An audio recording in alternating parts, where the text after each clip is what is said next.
Yo, what's up everybody? Welcome back to the channel. Today we're gonna be reviewing this little book right here. It's called Run on Your Two Legs. Now this on the cover is your main character. His name is Shoutu Kikusaro. And on the back here you got the other main character named Chidori. Now this mangaka here is Wataru Midori. This is volume 1. It's published by Yen Press. Now what is this about? We're going to talk a little bit. I'm going to get some vague opinions of what I thought about the story and so forth. And then we'll get into like slight spoiler territory in the second half.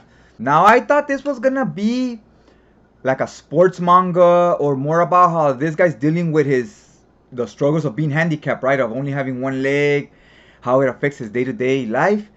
But it's not really what I expected. It's more of it teaches you about prosthetics and the evolution and the advancements we've had over the years of how now we have so much great technology, right, for fake legs, fake arms, and so forth. It's more about the journey of that, if you will. And in this first volume, we've started hinting at the sports side of things, kind of towards the end of the volume.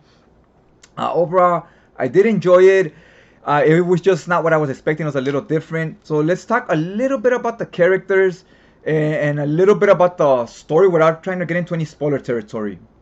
Okay, so one day, it starts off with Kikusaro, our MC.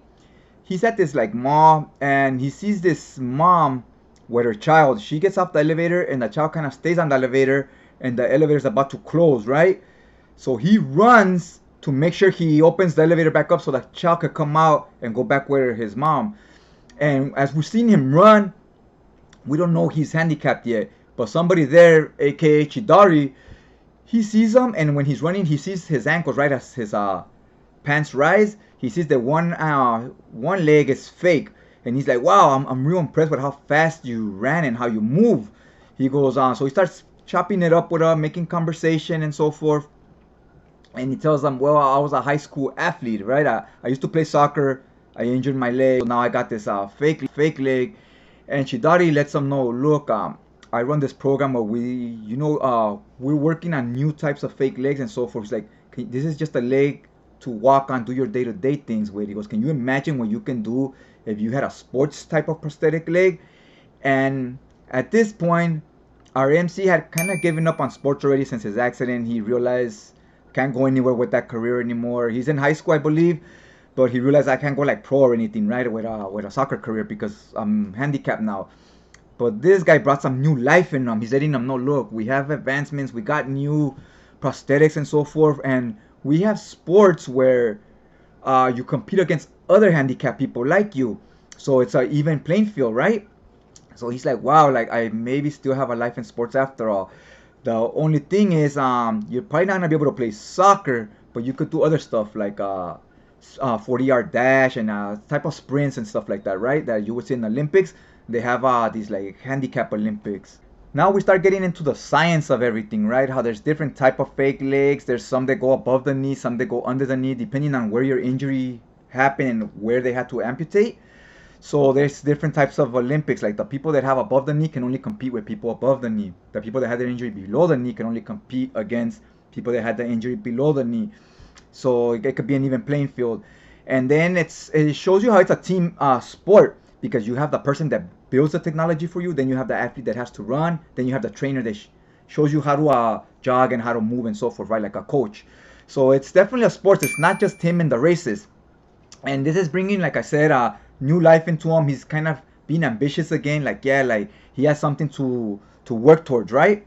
The dynamic between the two is also very interesting because he doesn't really trust this guy at first. He finds him to be kind of shady, like, what is in it for you, right? Okay, so Shidori explains to him, look, I'm giving you these prosthetics and so forth for free. What's in it for me is that the more you win, they're going to ask you where you got your prosthetics, what team you work with and so forth. And then my company that I'm starting starts getting more fame. So it rides on your success, right? So there's something in it for both of them. He gets to still live his dream of playing sports, and this guy gets to get his company off the ground, right? So they both need to work together and they both need to succeed. So at least it doesn't seem like there's any shady business going on, right? It seems pretty straightforward, but there's still an uneven alliance with our main MC. He's still kind of a little worried about it. So he invites them to a track. He's like, look, go race with some of these people just to kind of see how this technology works, to see how you feel running on this prosthetics I'm building for you, right? And if you don't want to race, then you don't want to race, but see how you feel, how you like it, right? I felt this book was very educational. It teaches you a lot about the prosthetics, like I said, the process of building them, and how every person is different height, different weight, and so forth, right? So every piece, every fake piece of legs or arms or whatever, there's no two that are exactly alike because they have to be custom built to fit that person. So it gives you the whole process, and we're starting to get into the process of Olympics that are for handicapped people, right? I forget the name for them, but it's starting to explain to us a little bit of how all that works towards the end of the volume, which I really enjoyed. And our main MC, I like him. I'm digging him. He's very confident. He's because he plays sports. He was on a soccer team, so he was always very capable, right? He was one of the top guys on the team. And now that he's handicapped, that kind of went away, but it's quickly coming back now that he's in a competitive field. And these guys are professionals. They're much better than him, but he doesn't back down. He's like, I could take these guys. And he's like, if I had just a few more months of training, you know, it's on. So I really like his confidence in it, and I can't wait to see where he goes once he has more proper training and so forth. Now, what I would like to see in the second volume is I would like a story of how he lost his leg, right? Like, how did he become handicapped? I was kind of waiting for that. It never happened. I'm pretty sure it will eventually tell us. Hopefully it's in the second volume. But so far so good. And I was expecting for it to kind of show how, like I said, how he would be, how this is a step backwards, right? How he has to deal with his new life. We never quite got that. We got vaguely a little bit of it, but he quickly went back to being positive. So that was kind of good to see, I guess, but I would have liked to see build up to it, like have him fail at things a little before he gets his confidence back and so forth. That would have been more impactful once he got the confidence back. But it is what it is. Like I said, I can't wait to see the volume 2. See how hopefully it explains to us how this accident happened. All in all, I enjoyed it. It's worth giving it a read. I haven't seen much talk about it, so hopefully a few people give it a try, pick it up, at least volume 1, and see what they think about it. Other than that, hopefully you guys liked the video. Give it a thumbs up, and I'll check you guys out next time.